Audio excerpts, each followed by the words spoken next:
Good afternoon and good morning. Welcome back to the Charlie Mike webinar series hosted by the National Veteran Small Business Coalition. My name is Earl Morgan, the Program Director. Thank you for joining us today.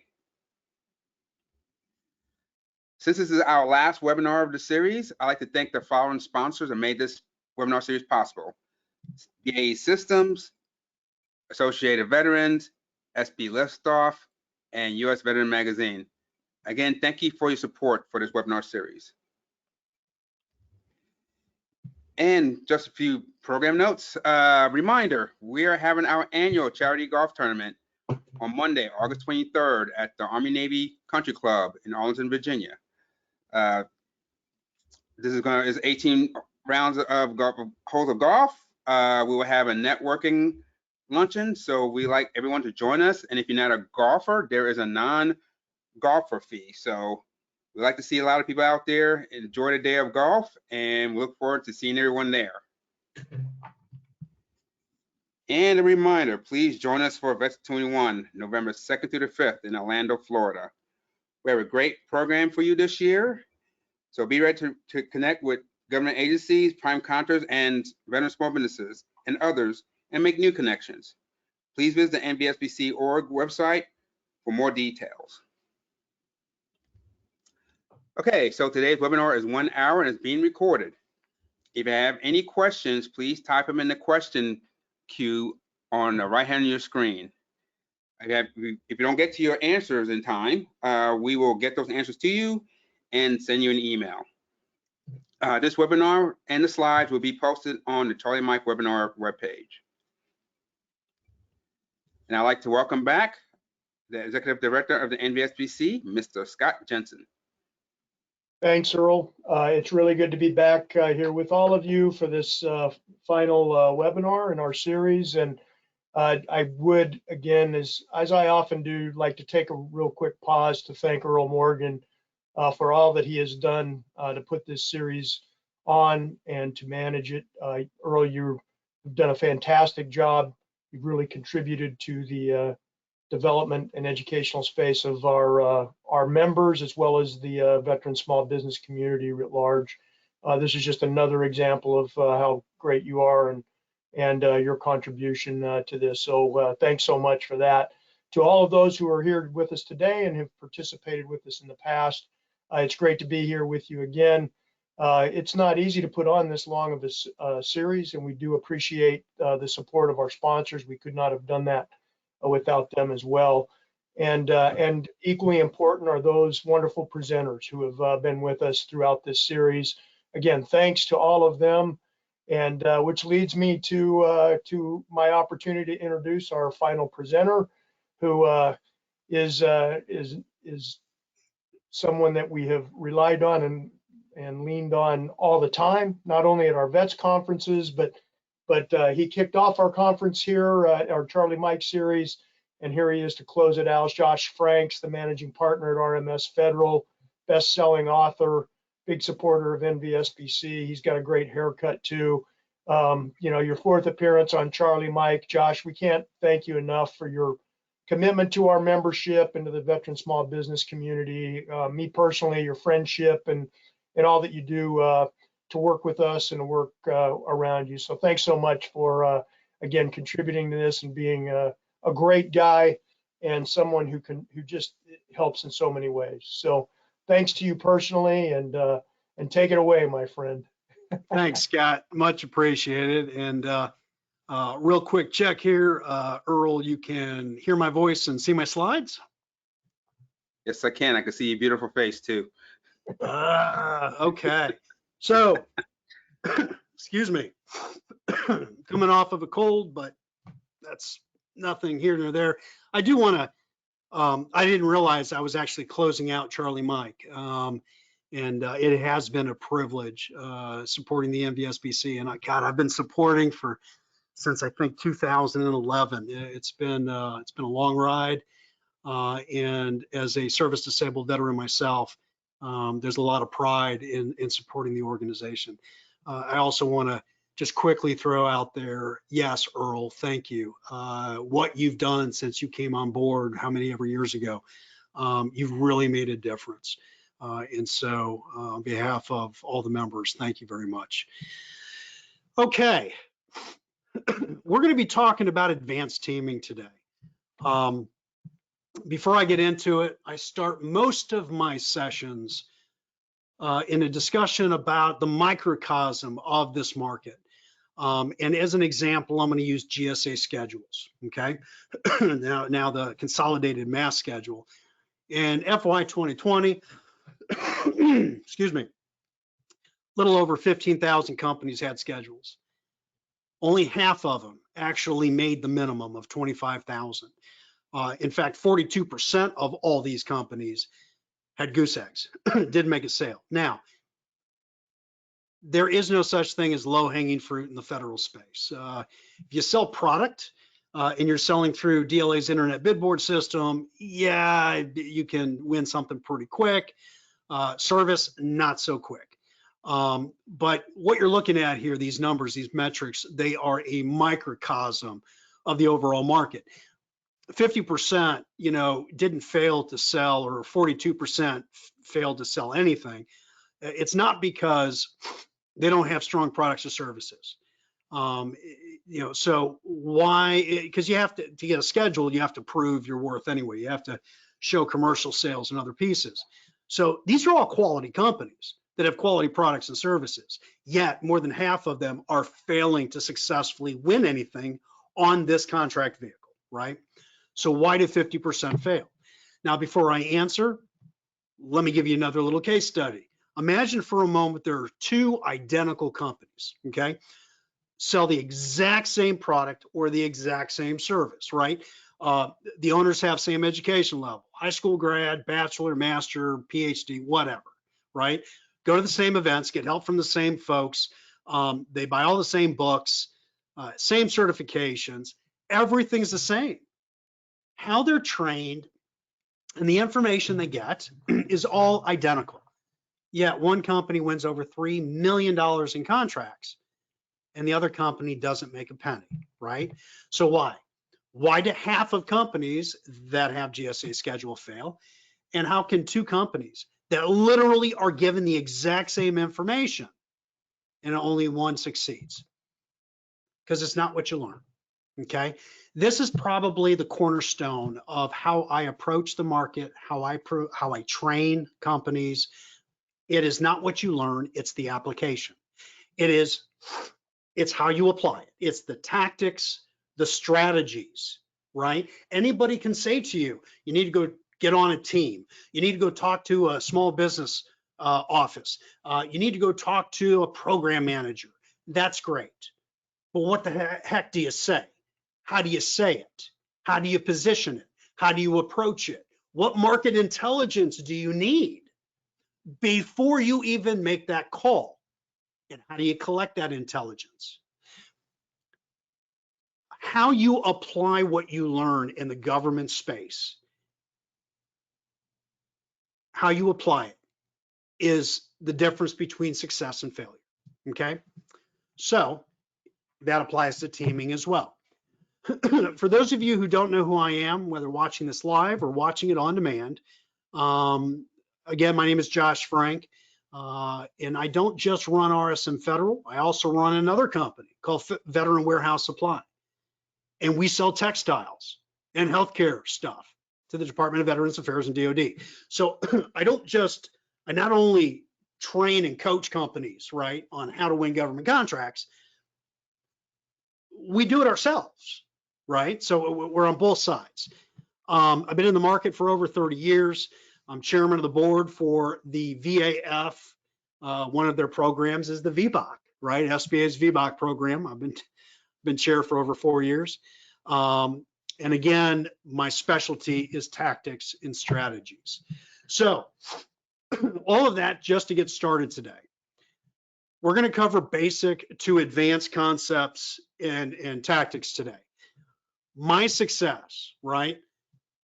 I consider this seminar, this webinar, whatever you want to call it, a success if I make just one of you think differently about how you team in the market. And I'm going to give you a lot of tactics and strategies today that will make you think differently. If you think differently and do some of the things that I'm talking about, your capture strategies will be stronger, okay? I'm not going to go through the agenda. We're going to cover all these pieces one by one. Now, before we get into crazy specifics, if you've seen, probably half of the seminars I give involve this slide. This slide is actually an entire webinar unto itself. But I want to show you where teaming falls into how you sell to the government. Everybody's been told how to sell, right? I've got a list here of over 20 different methods, right? You got to do this. You got to go to trade shows. You got to talk to small business offices. You got a team. On the weak side, you've got your contract management systems, your bid matching systems, your system for award management, and your contract opportunities. If all you are doing is focused on finding opportunities in these systems, you are not going to win a lot of contracts, okay? If you do win, you're going to be what I call a one contract or a two contract wonder, right? You will win one or two contracts, and 5 years later, you haven't won anything new, and you're going to wonder why you haven't won. Well, somehow you accidentally backed into a contract. You need to do these things, but if this is all you're doing, you're not going to win a lot of contracts. Your bid matching services, that's either through a PTAC, the 800-pound gorillas or the GovWins, the Bloombergs, whatever. There's 1,000 systems out there. If all you're doing is paying money and looking for opportunities in these systems, you're not going to win a lot of business. There's much more to business development in the federal space. You can read through the rest of the week on the strong, talking to your local PTAC, staying engaged with the NVSBC. Let me tell you, the newsletters, and I wasn't asked to say this, the newsletters that are coming out of the NVSBC, because I get them too, they're getting stronger. I love some of the articles and the impacts to the veteran community. Make sure that you're taking advantage of the NVSBC. That includes going to vets. Okay, vets is irreplaceable on the veteran side. Using SAM and USAspending.gov, the small business offices, going to trade shows. I'll let you read the rest, right? Those are the strong.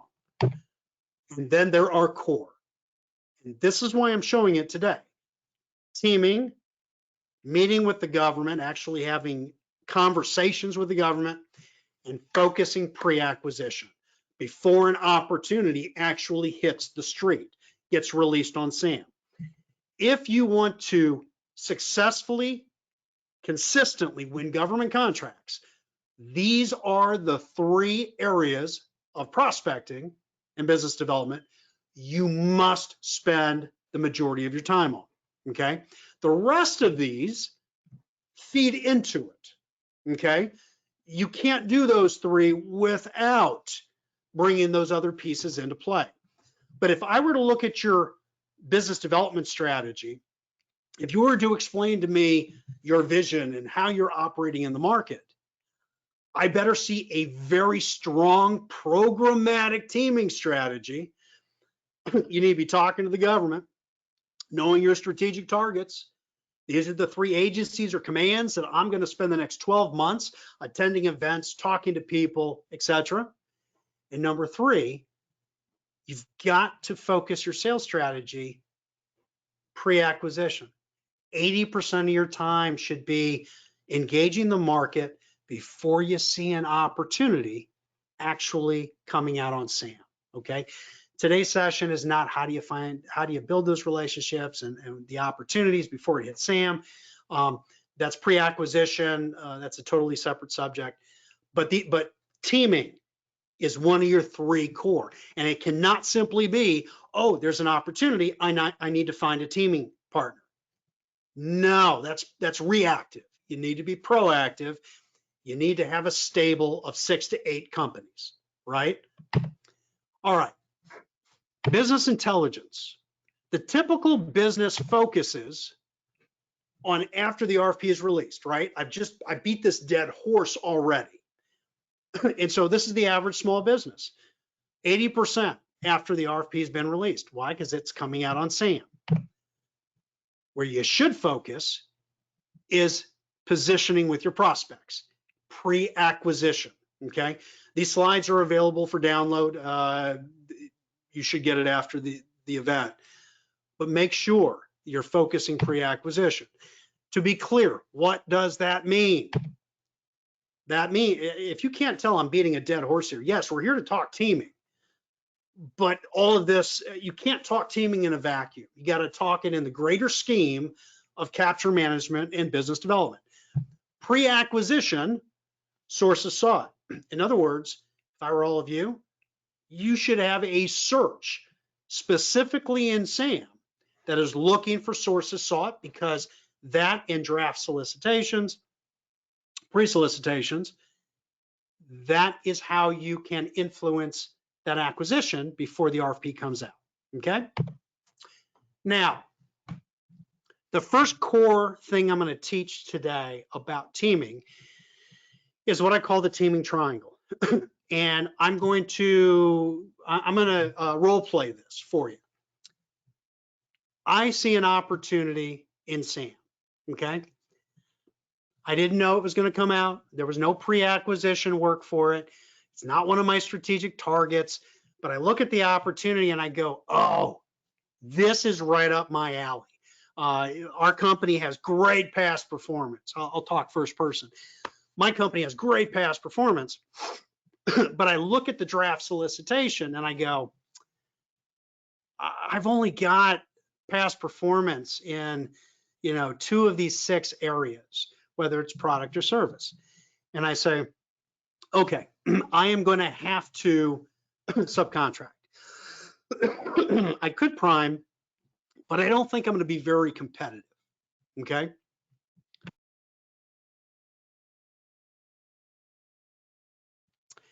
So, I know I'm going to have to subcontract, and I know the company that I think is going to prime, and so I call them up. And a gentleman by the name of Mike answers, and I go, hey, Mike, my name is Josh Frank, and I'm with RSM, and we do X, Y, Z. I understand you're going to go after this opportunity. Mike goes, yep, we're probably going after it. And I go, well, listen, this is right up our alley. We're in SDVOSB, et cetera, and we have really good past performance. And we'll talk about it. And I'll say, can we talk about getting on the team? And he goes, well, Josh, I'm not the capture manager. Okay, that's Julie. Julie's in a different state, in a different building, and she's the capture. But I'm going to take your contact information because I really like your past performance, Josh. And I'm going to pass on your information to Julie, and Julie will set up a time. You guys can talk. And I'm all excited. And I go, yep, here's Josh, RSM, phone number, email, and we hang up. Do you really think Julie's going to call me? No. First of all, Mike said, oh, we love your past performance. Every company has good past performance. That's not a differentiator. Now, if it was past performance within that specific agency or command, yeah, maybe, then we can map that. But I'm not going to get a call. So the lesson is this: before you ever call a potential prime, you always call the government first, okay? Let's say it's the CO, right? Because that's the only person listed in the solicitation on SAM, right? In that draft solicitation.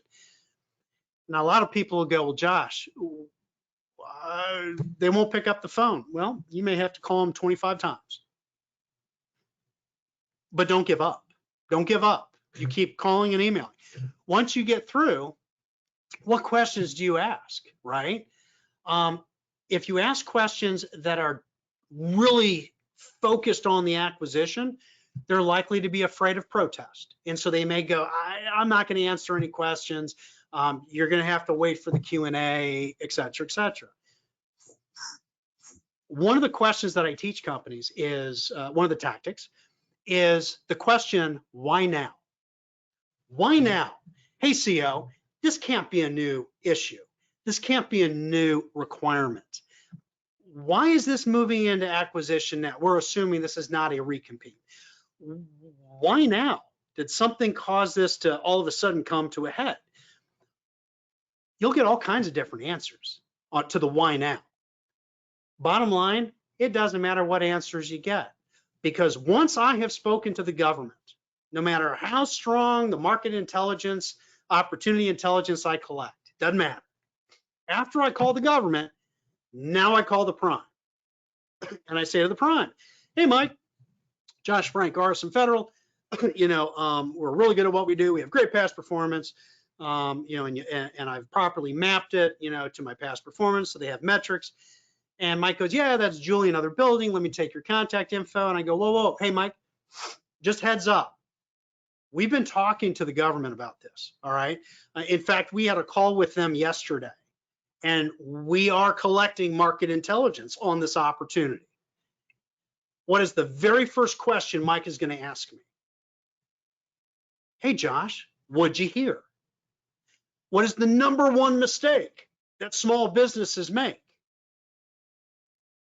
They tell them. They answer and they give a, excuse me, and they give away all their leverage. The answer is, hey, Mike, chuckle, chuckle, laugh, laugh. We have the same business process as you guys. We don't share market intelligence unless we are under a teaming agreement.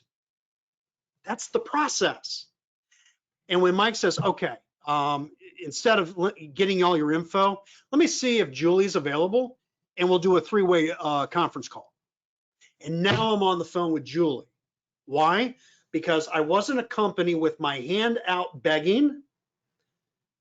I told him I had some market intelligence. That's the teaming triangle. You will get on way many more teams if you call the government first, start collecting information, as hard as it may be to get a hold of them. That's business. And then you call the prime, or primes plural, and you start positioning, because 99% of the companies are not talking to the government. So the teaming triangle is absolutely one of the most important concepts that you need to understand in teaming. Also, that concept, only 90%, or correction, most opportunities are acquisition. SAM's only 10%. That means 90% of who you could be selling to, they haven't moved into acquisition yet. Think about that for a minute. That's why 80% of your time should be focused in pre-acquisition. Yes, you could focus just on SAM. You could focus on simply responding to RFPs, but you're not going to win a lot. That teaming triangle can also, as you're building those relationships, help you get access to the other 90% of opportunities that have yet to make it to SAM. So you don't just team with companies in order to engage a single opportunity. You also team with companies to collect market intelligence. And that makes you more competitive as well. Now, the most common challenges that small companies have, they won't call me back. That's the number one thing I hear, right? They won't call me back. There's only one reason they won't call you back. If another company won't call you back, or the government won't call you back, it's because you haven't communicated enough value, okay? That means you have not communicated quantifiable, qualifiable metrics, numbers, percentages. It's not about what your past performance is. It is about the value of your past performance, the value you actually provided to your clients, okay? That's a totally separate webinar as well, but if they won't call you back, you're not communicating enough value. If you're a really, really small business and you get on a team and the prime says to you, hey, we need you to be involved in proposal development. We need you to write a couple sections. We need you to be involved in all the color team reviews. If you go back to them and say, I don't have time, or I have an emergency, the one contract we have as a company, there's a fire, I got to put it out, I just can't help. You'll stay on the team. But when the prime wins, they're going to remember that you didn't fully support during proposal phase. And you will make from nothing, $0, to maybe just a couple of positions or a couple of product sales, okay? Make sure you are a participating member. Big boys take care of themselves. Yeah, how do you think they got to be big boys or big girls, right? Yes, the primes out there do not care about how strong your products are or how strong your services are. They only care about whether or not you will make them more competitive in order to win. Let me say that again. Will you make them more competitive? That's it. I'll skip that one. Government hires your FTE. This happens a lot, guys and gals. If you're on a winning team and you have 5 positions and the government hires one of those positions and it has to be backfilled, the prime, in order to increase their revenue and cash flow, will not allow you to backfill your own position as a subcontractor. I don't think it's very ethical, but it's business. They operate the way they do. No begging, no looking for handouts. If you call a prime without any market intelligence, and it's not hard, guys, it's not hard. Just call the CO, call the COR, call the small business office and ask them to help you. If you don't have some information, all you're doing is begging to be on a team. This is not rocket science. But sometimes we forget some of the basics of business. My job, and you know, I'm everything from an author to a coach to a professional speaker, all that fun stuff. But I totally forgot. God, that was bad. I just sort of talked to my brand and forgot where I was going. The number one value, though, is if you can't communicate your value and you don't have any market intel, you're begging, and we don't want to do that. Okay. And absolutely positively don't steal work after the agreement is reached. This is if you're a prime. Okay. If you have a teaming agreement and you're guaranteeing a certain number of a certain amount of revenue, positions, however you want to negotiate it with your subs, even if you get on hard times, if you go back on an agreement and you take work away from one of your subcontractors, you will decimate yourself in the market. That will go around. You'll be blackballed. Okay. So don't do that. And then again, you got to have intelligence. Now, when you are talking with another company, your focus, when you're trying to get on a team, etc., your focus is mapping the value of your past performance, right? It's not simply that, you provided a certain service for the U.S. Army and the U.S. Navy and the Department of Commerce, right? No, it's a qualifiable, quantifiable. Hey, with our contracts for the Army, the Navy, and the Department of Commerce, our services increased, some metric by 14%, decreased something by another 19%. In fact, for the U.S. Army, they went from 2 weeks to 4 hours doing X, Y, Z. Map the value of what your past performance provided to the government opportunity that you're trying to sub on. Okay, it's like a triangle, right? At the top, value of your past performance. The bottom, right? Bottom left, right.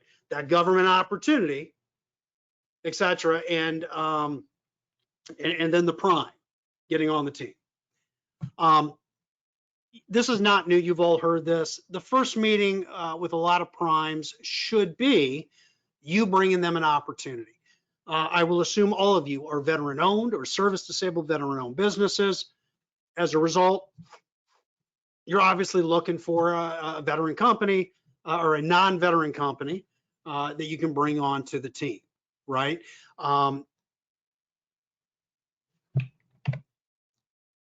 If you don't communicate your value, right, to a prime, forget it. They're never going to team with you. Also, sometimes I want you to think of government sales or business in general as a chessboard, like it's a chess game. You look at an opportunity and you go, oh, we're going to go after this. We don't need to subcontract to anyone. We have awesome, crazy, phenomenal past performance. This is ours to lose. In fact, we may have even ghosted some requirements so that when the RFP does come out, excuse me, we know we're going to be just crazy competitive. And the owners of a lot of companies, in this case, Veteran Service Disabled, would say, we're not building a team. Now, I want you to think differently about this. I want you to think of it like a chessboard. There is an opportunity that you know is coming out in 8 months, 6 months, 8 months, and you know it's too big for you, right? This is not a $5 million opportunity. It's $150 million, right? Or it's $1 billion IDIQ, whatever it is. And you know, without even looking at what the statement of work is going to be for it, the scope, the requirements, the task area groups, you simply know there's no way you're going to be able to prime it.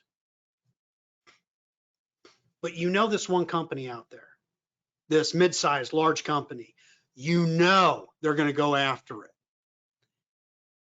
Instead of waiting 6 months for it to come out, or a month before it comes out, and you call that prime up with your hand out begging, going, hey, we got great past performance. We want to be on your team. We're really good at what we do. We're the best on the East Coast.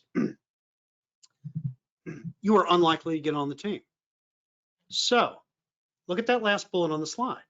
Sometimes team, even if you can do 100% of the work on your own. You know, in 8 months, you want to be on this one company's team. Call them now. Say, hey, listen, we want to strengthen our relationship with you. We want to be on your team in 8 months, but we don't want to talk about that today. What I would like to talk about is getting your corporate write-up, logo, and one past performance, and put you on our team. We don't need you for this opportunity. We are likely to win. We have market intelligence. We're talking to the government. But I'm willing to give up 15% of the revenue if you'll allow us to put you on the team and let you sort of backbone us. You can be the backbone, right? And we get to use one of your past performances. Now, here's the cool thing. And that other company is not veteran owned. The cool thing is, win or lose, they will remember that you put them on their team. And so 4 months from now, 4 months before this RFP comes out, and you're talking to the capture manager for that other company, they're going to know who you are. They're going to know you went out of your way to bring them onto a team. You were proactive. And with some other teaming strategies, you will likely get on the team. Think about it as a chessboard. Don't just think of it as government sales. Think of it from a very strategic perspective. It's hard for a lot of small businesses to think that way, right? But you do need to think that way, a little bit outside the box. So remember, team, even if you can't do 100% of the work. Now, one of the very common challenges is, teaming agreements between large and small. Let me check something real quick here. All right, we're doing good. Move a little faster. Guarantee of work. It is very common for large system integrators to enforce percentages with each other. It is highly unusual for small businesses to get any percentage guarantee. So, if you can get it, great. But don't think that if you don't get it, you're in trouble, right? Because it is highly unusual for a small to get it, unless you have a niche, a real strong capability, or you have direct current past performance within that agency or command on another contract, right? So in order to use your past performance, that prime needs to guarantee you a certain percentage, right? Now, between two small businesses, multiple small businesses, very common. You should demand percentage, right?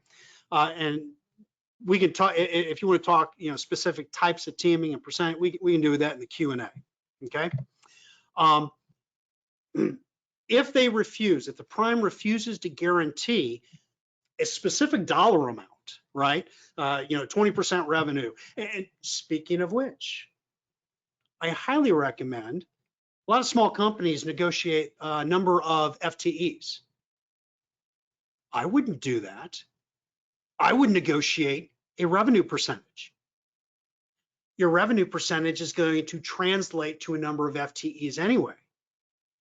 But a number of FTEs, what if they give you the 3 of the 20 lowest labor rate positions? You don't want that. So when you're negotiating teaming agreements, I recommend there's always exceptions, but always think first percentage revenue versus percentage of positions, okay? If they won't negotiate a percentage, do task areas or product categories. The reality is, if you get them to agree to it, it's the same as doing dollar amounts.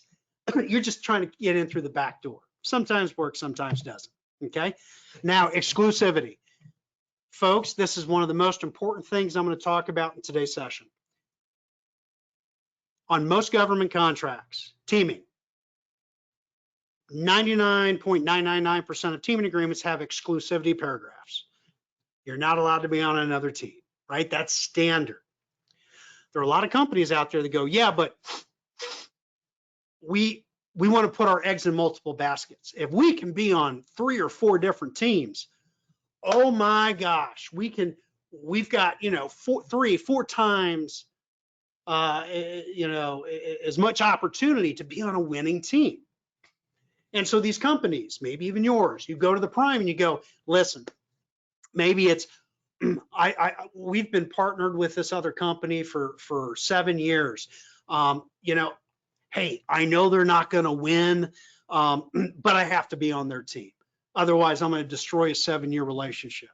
And by the way, as the prime, I could care less. Okay, I really could. And I'm saying that not being facetious, but from a business perspective, you're either exclusive or you're not. So let's say though you convince all these other primes to put you on, but no exclusivity. What that means is each of these teams, every other company has signed exclusivity except for you. Somehow you convince these primes so you wouldn't be exclusive. Now all of a sudden, one of the 4 wins. You are jumping up and down with crazy excitement. Oh my God, we won a contract. It could be a definite contract. It could be an indefinite delivery contract, an IDIQ, et cetera, GWAC, whatever. And all of a sudden, the work gets divvied up and you get very little. And you start screaming bloody murder. We're on the team. This is what we do. You used one of our past performances. Why aren't we getting more work? And the prime will not say this to you, but this is how it works. The prime will think to themselves, you didn't share the risk. You did not share the business risk. Every other one of our team members, they didn't bid with other companies. They put all their eggs in one basket. They shared my risk as the prime. Therefore, they're going to get more of the revenue. That's the danger of being on multiple teams and trying to waive exclusivity. I'm not saying don't do it, but you must understand the impact to your revenue. You are likely to make less money on a winning team if you did not share the risk and go exclusive. Very few will tell you about this process and how it works. But I see so many small businesses that don't go exclusive. They're on a winning team and they get almost no money. Okay, so being on more teams does not necessarily make you stronger, right, in the market for that opportunity. Now I hear all the time, you're on a winning team, no work, it's not fair, unprofessional, it's unethical. assuming you were exclusive, the reason you don't get a lot of work on the team is because you didn't sell the prime. All right, it's a concept where, think about it, most proposals, this is another one of the foot stomps, most proposals get submitted. What does everybody on the team do at that point? You move on to the next opportunity. You go, all right, the proposal's in, it's in source selection. There's absolutely nothing else to do until it gets awarded. All right, salespeople, what opportunities are next? The really strong small businesses in the market, after it moves into source selection, the proposal is submitted. Almost everyone, the really good, strong small businesses, every week or every 2 weeks, they're calling the prime. Hey, we found this other opportunity. Do you want to engage? Hey, what else are you guys working on? Hey, I just heard that source selection may go another week. You must foot stomp. You must remain engaged with the prime between proposal submission and award. That whole source selection period, stay engaged, because when they win,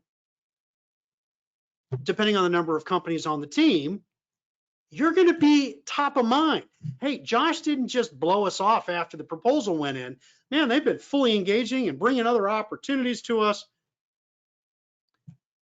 Why would you go through all the effort of supporting a proposal with a prime and hoping that you get money and work when it gets awarded, right? Hope is not a strategy. Make sure you're selling the prime after the proposal is submitted as well. Okay? Final point on team. You have won an indefinite delivery contract, otherwise known as a GWAC, government-wide acquisition contract, an IDIQ, a MAS, a MATOC, a SATOC, whatever, all these umbrella contracts, right? We'll say IDIQ. Never share intelligence with any teammate other than the prime until you've told the prime. Because the way it works on those umbrella contracts, whoever brings the intelligence to the prime, if that team wins, whoever brought the intelligence is going to get a good number of the positions or a good number of the product. So you must be the first one. If you share your intel with another teammate and go, hey, I'm going to call the prime later this week. I got some sweet intelligence. There's going to be a task order coming out from, Redstone Arsenal in Alabama. and I heard that it's coming out because the current incumbent screwed up doing XYZ and they're going to move it to this vehicle.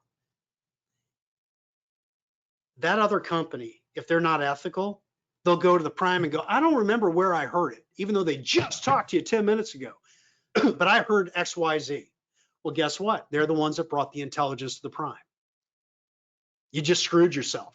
So make sure you provide the intelligence to the prime first, and then. I'm moving pretty quick. I'm doing good here. Let's talk first versus second tier subbing. We're talking teaming, right? A lot of people go, I don't care if I'm a first tier sub or a second tier sub. Couple of things. Number one, most federal agencies and military commands can only take socioeconomic status, whether it's your veteran or service disabled status, they can only take it down to the first tier subcontracting level. So if you call the prime and the prime says to you, hey, listen, we want you on the team, but I want you to work under this company. And by the way, you never want to do that. That's just miserable. But if you have no other option, okay, recognize that you're going to lose money. Now, in this example, and I just pulled this out, right? There is about $6,700 you lose. That 5% drop, because that first year sub's going to build margin on top of your pricing before they give it to the prime anyway. That $7,000 may not sound like a lot, but I tell all of our coaching clients, I say, look, when you are hiring a business developer, or correction, when you're hiring a senior engineer, when you're hiring whatever position, right? Drop off by 5,000 and get them to accept. And then right before they get ready to sign, you go, hey, you're going to get this position for, 70,000 a year, or, equates to. How would you like to make 75? And by the way, you're willing to pay that anyway. But you drop it by 5 and you come back and you go, how would you like to make 5,000 more? And they go, yeah, I would love to. What do I need to do? And what you say is, I don't need a bunch of written reports, but every month I want to have a call with you that talks about what's happening at the agency, what's happening at the command. One of the number one complaints that I get from small business owners is, I can't get my on-site personnel, regardless of the labor category, to provide market intelligence. That's how you grow your business. And they go, I'm an engineer, I'm a nurse practitioner, whatever service you are. And they go, I'm not a salesperson. That's not what I'm being paid for. Now they are.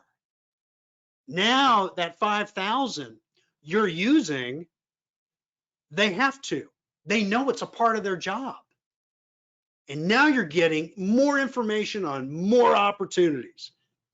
Where does that 5,000, 6,000 come from? Not being a second tier subcontractor and being a first tier.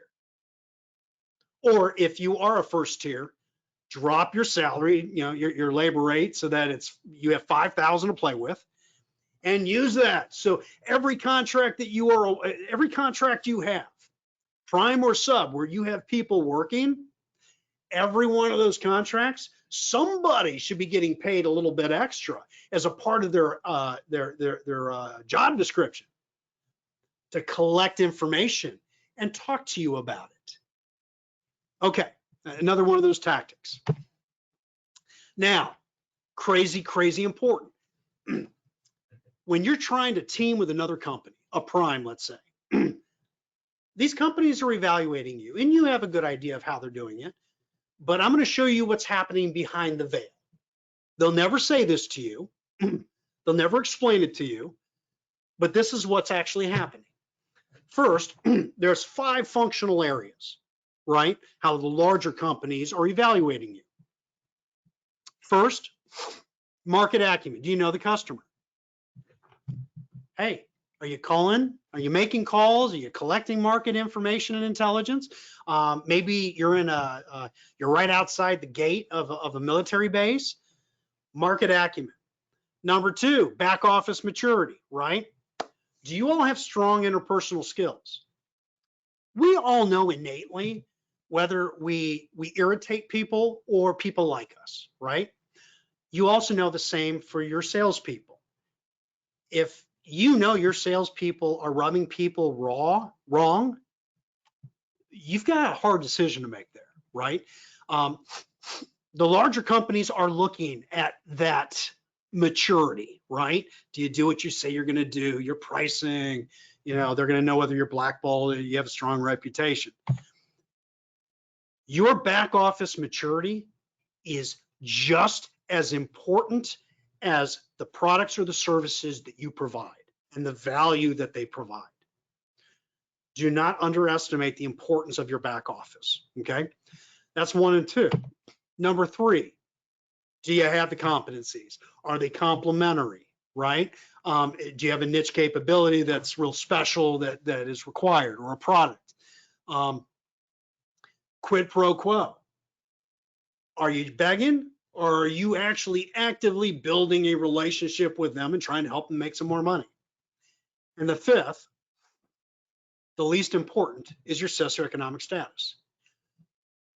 Everything else is more important than you being veteran or service disabled. And I will not go down in crazy detail, but I will tell you this. Stop introducing yourselves as a veteran-owned small business that does XYZ. I'm a service disabled veteran-owned small business that does, ABC.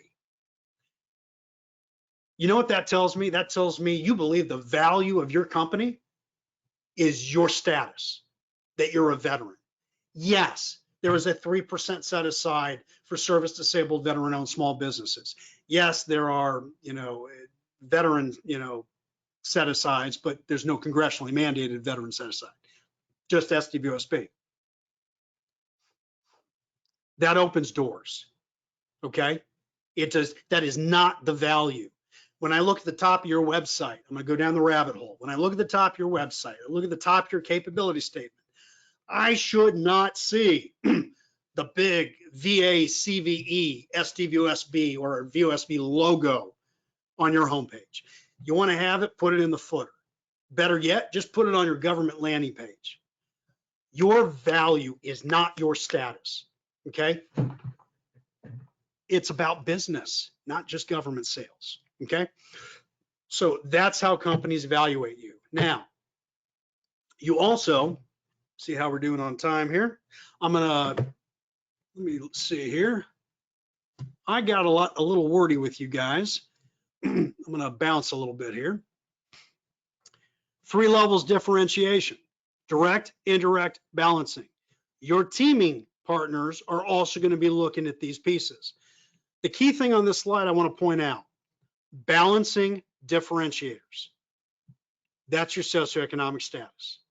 Again, it is not a direct or indirect differentiator. If there's a set aside, an SDVOSB set aside, and 15 companies or teams respond to it, what is the only thing that they all have in common? They're SDVOSB. Therefore, those 15 proposals, your SDVOSB means absolutely nothing.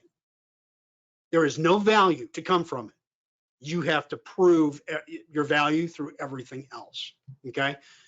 This is a part of the don't rely on your status, okay? It's very important. You have to take advantage of it, but that is not the value of who you are or what you provide, okay?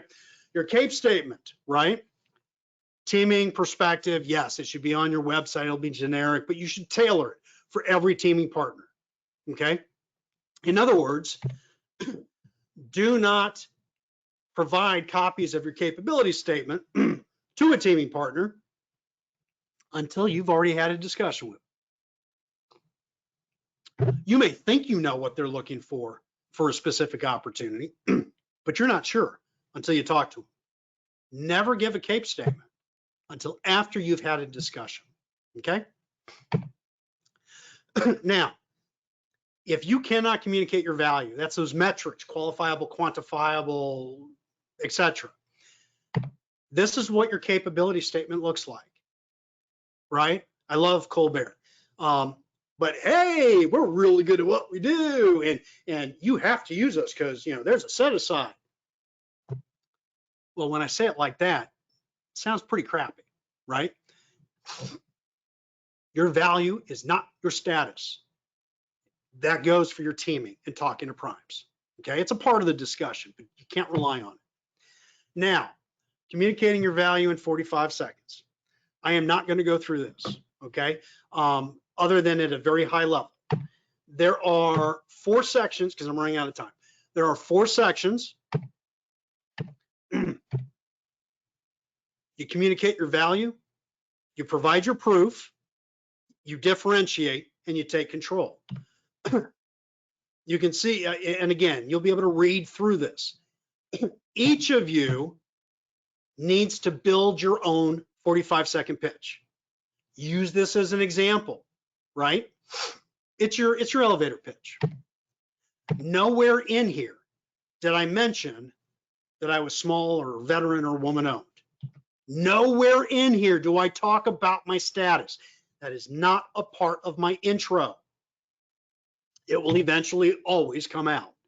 But don't be like all the other small businesses and go, hi, I'm veteran owned, service disabled, et cetera, okay? All right, so before we go to Q&A, a couple things. If you are a podcast groupie, Game Changers, we interview folks from around the country. You'll find it on SoundCloud, iTunes, whatever. Just go to govcompodcast.com, you'll find it, okay? If you don't know who I am, if you had to read one book, I'd recommend Insider's Guide. It's out on Amazon. And there is a special for NVSBC in terms of federal access.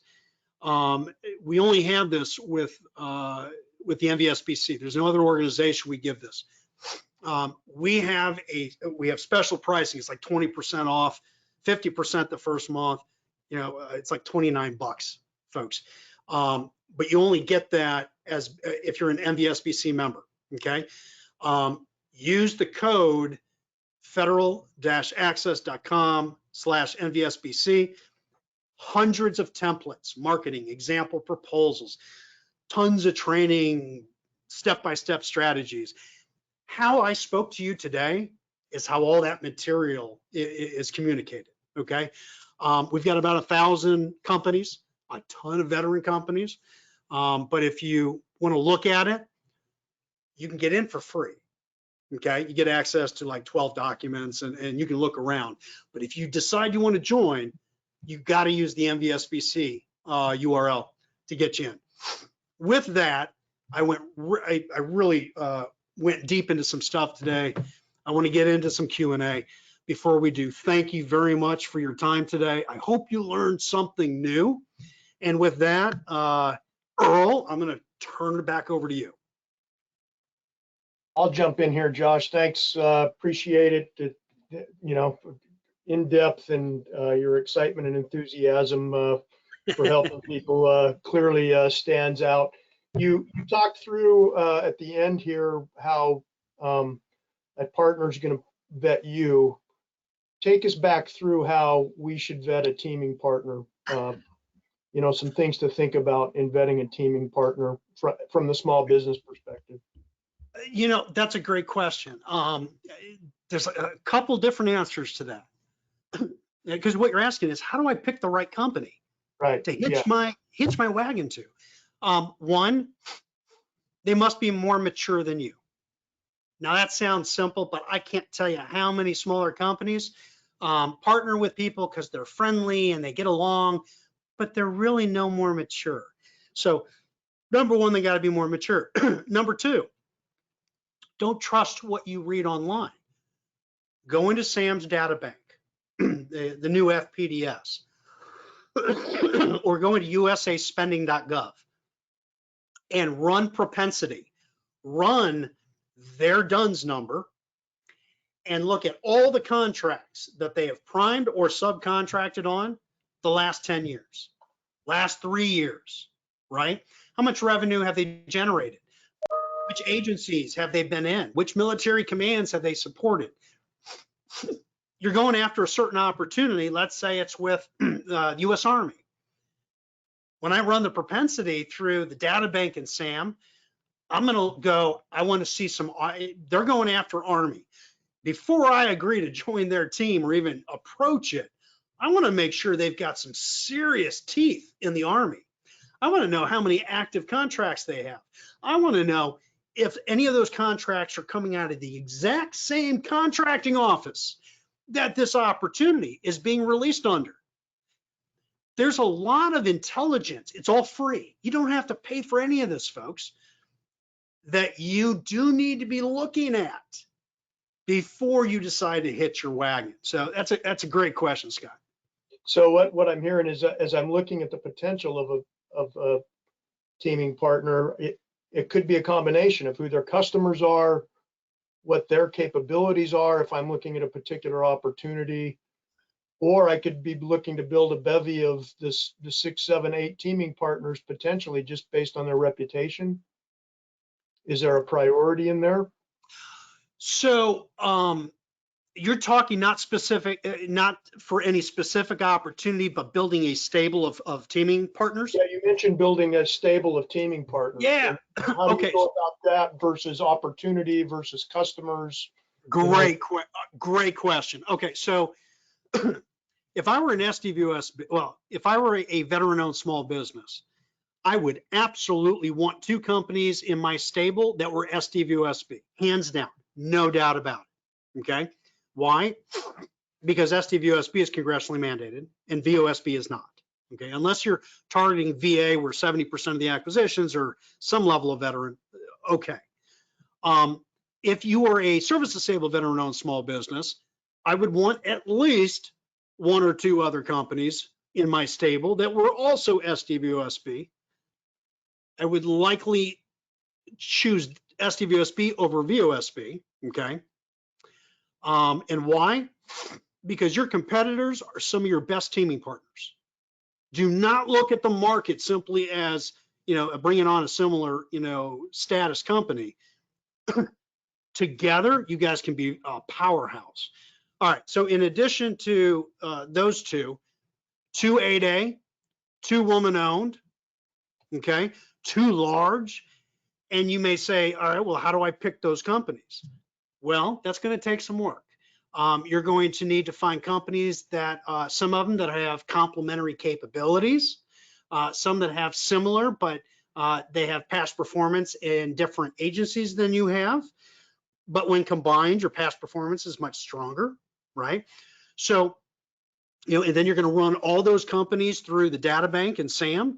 You're going to do some serious due diligence. But that teaming stable is not specifically for any, well, put it this way. If every company should have 3 strategic targets in the market, either agencies, commands, what have you. As you're looking at your stable, you should also make sure that some of those companies have past performance already within your 3 strategic targets. You see how this all maps together. And so, yes, it takes time to build, but if you build the correct teaming stable, no matter what opportunity comes out in whatever agency or command, you have some teaming partner in your stable that can likely either prime for you or help you as a sub and be more competitive. How's that, Scott? Yeah, that's great, Josh. I appreciate it. As always, to Josh Frank, managing partner at RSM Federal, a great friend of NVSBC. Thanks for closing this series out for us today. Again, it's always a pleasure. To all of you who have participated out there and who will watch this following today's presentation, thank you too for your support to NVSBC. We hope that you've seen this as value, and I think you have by the feedback that we've been getting. Again, a great thanks to Mr. Earl Morgan for the support and putting this on together. And we hope to see you on the golf links on August 23rd and down at Vets 21 in Orlando, Florida, the 2nd through the 5th of November. We wish you all Godspeed, and we'll see you around the small business block. Stay in touch with us. And thanks again, everybody. We'll talk to you soon. See you guys. Bye now.